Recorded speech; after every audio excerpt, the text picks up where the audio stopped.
Here's the kicker. If you really want to become the GOAT in your 20s, master not proving anything to anybody. Literally. The moment you begin to prove who you are to people, you lose value. Own who you are. Allow yourself to make mistakes.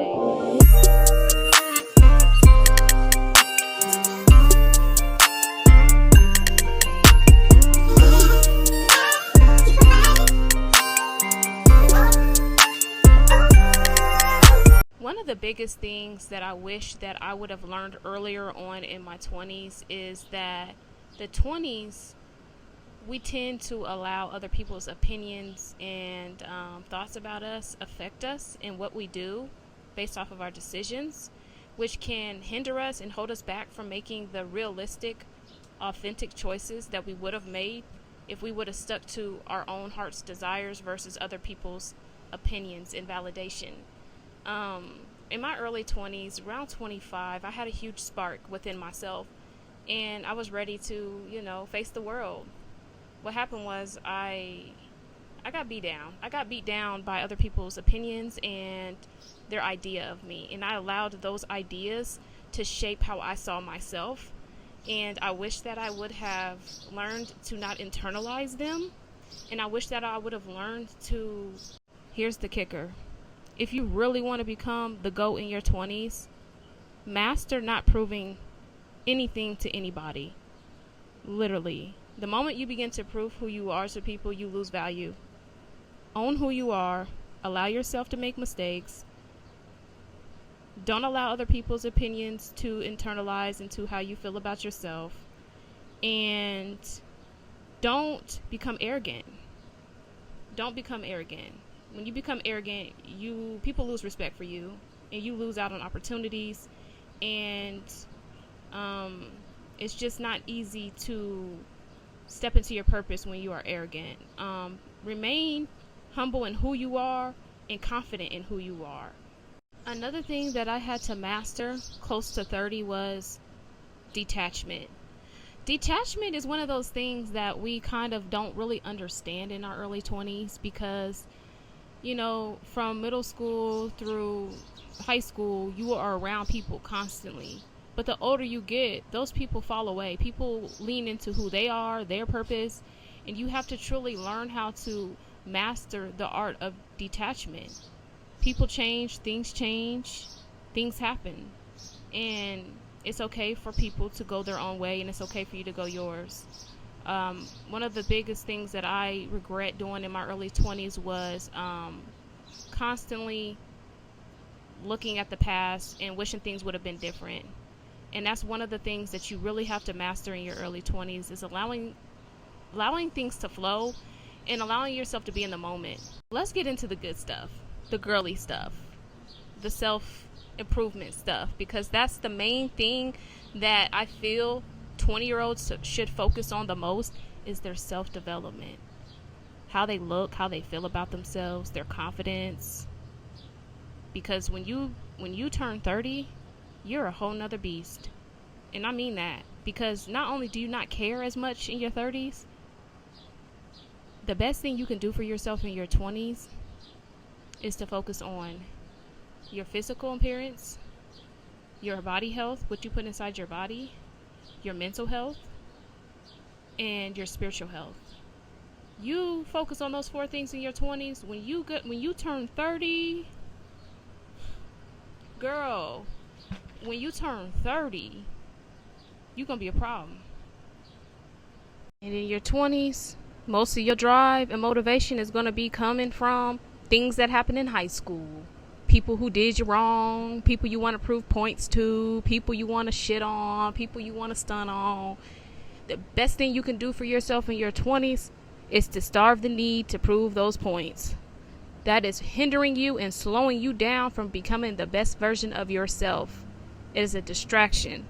Yes, did they do you wrong? Did they hurt your feelings? Did they hurt your ego? Yes. But I promise you, when you turn 30, those people are going to be nowhere near your life.